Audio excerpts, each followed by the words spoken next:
Rīgā Olimpiskā centra lielajā laukumā risinājās pirmais starptautiskais turnīrs Lakrosā Latvijā – Latvija Lakrosa Open 2013.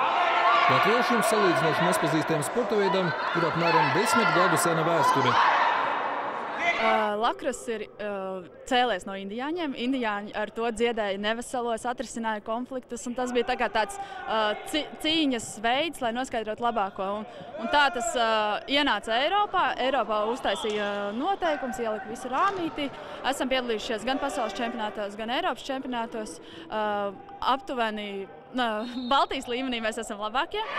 Damām četrvienību vidū cīnoties pēc akļu sistēmas, turnīrā triumfēja mūsu valsts čempionas Leidija Lakrose komanda no Rīgas, kas izšķirošajā mačā ne bez grūtībām ar 5-3 pārspēja Zviedrijas Fārsta vienību.